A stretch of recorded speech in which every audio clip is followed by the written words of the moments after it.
Hey there. I just wanted to share. Yesterday, my friend Ray Higdon posted a little, post segment from Good Will Hunting, the movie that had Robin Williams and Matt Damon in it. Awesome movie.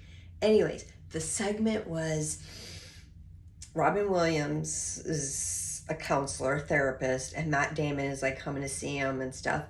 And Robin Williams tells Matt, it's not your fault. And he's like, yeah, I know. And Robin is like, it's not your fault. He's like, yeah, I know. He's like, no, you need to hear this. It's not your fault. And they're going back and forth with this little bit of dialogue until Matt Damon, his character, gets it in his heart and just starts crying. And I wanted to share that because frequently we don't necessarily know here what we might think here. That things that have happened in our past weren't our fault. Yet the enemy comes in to lie and to convince us and confuse us that it was our fault. If I was a better kid, I wouldn't have been beaten. If I was a straight A student, I'd get a better job and I wouldn't be so poor, whatever. I don't know why I use that example, but maybe somebody needs to hear that example.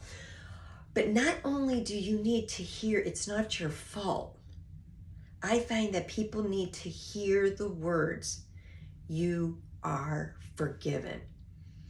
And I was going to do this video earlier, like for yesterday, but I didn't yet. And now I know why, because on my coaching call, thank you, Coach D and Sylvia and Steve, we talked about forgiveness and the problems, so to speak, of unforgiveness. So it was my confirmation that I need to do this little video and make sure you know, beloved, it's not your fault and you are forgiven. And I want you to say that if you've struggled with anything, and even if you haven't, because the enemy comes in to just stuff things down and make us believe, oh yeah, we're good, it's fine, I already forgave, no big deal. Well, I hate to say it, but that kind of callous attitude towards forgiveness kind of tells me that there's a bit of unforgiveness really in our hearts. And that's what keeps us in bondage. So I want you to say, it's not my fault and I am forgiven, until you actually believe it deep in your soul. Here's a little thing for you from myself, personal experience. I have shared that there's been a secret about me that I didn't know about myself.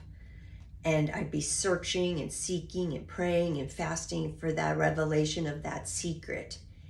And when it finally was revealed, there was this huge sense of relief, but then the subtleness of the conniving little enemy comes back in and believing I was untrustworthy, that people cannot trust me with truth, that I did something wrong to have people keep secrets from me. That's not it. And I had to go through the process and work through it in knowing it wasn't my fault. I actually had nothing to do with it. And so I repent of believing the lies. And that's where our choices come in, our choice, our decision to want to forgive ourselves.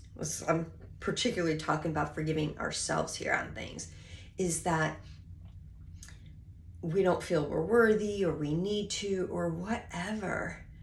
There's nothing that I need to forgive myself about. I didn't do anything wrong. They're the ones that, beat me up. They're the ones that insulted me. So why do I need to forgive myself?